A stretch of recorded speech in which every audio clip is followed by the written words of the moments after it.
Former Republican Congressman Carlos Curbelo of Florida. He is also an NBC News political analyst. So, Carlos, let me just begin with this, what we're seeing at the border. It's a humanitarian crisis that is not new, but it's been growing.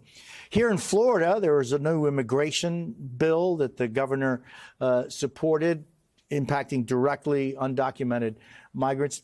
These policies have real impacts on real people. I'm just wondering, do you think that politically this is something that is going to carry weight through the 2024 season? So, Jose, Republicans think they can go on offense on immigration because they believe a majority of the U.S. public are against our current immigration policies. They believe a majority of the U.S. public reject a lot of the chaos that we see at the southwest border.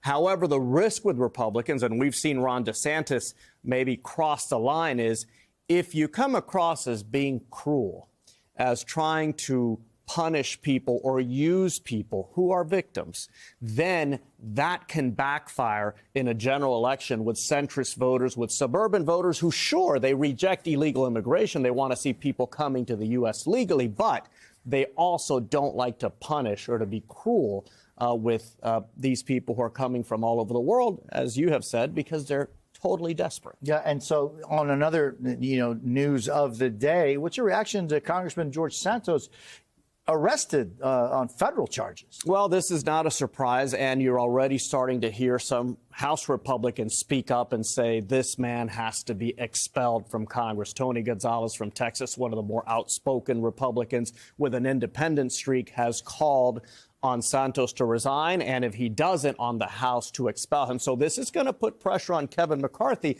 And remember, it's a 5-seat majority, so every single vote matters, especially for difficult votes like lifting the debt ceiling. And right now, if Santos were to resign, there'd be a special election. What happens if he's expelled? Same thing, but it would take some time for that seat to be filled. And anyway, a lot of people think that Santos has done such a terrible job and embarrassed himself and the district so much. A lot of people think a Democrat could actually win that seat. Turning now to former President Trump, he has to pay E. Jean Carroll $5 million after they found him liable on sexual abuse and defamation.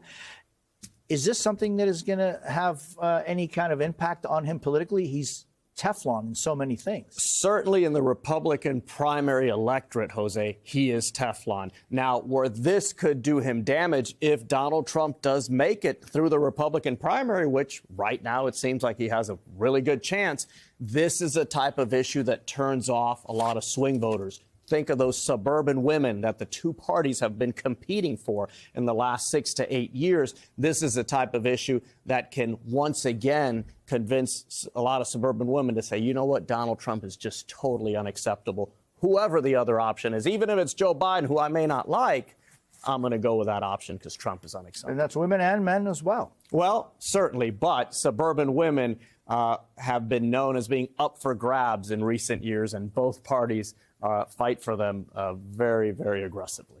Carlos Curbelo, it's always a pleasure to see you. I thank you very much for being with us.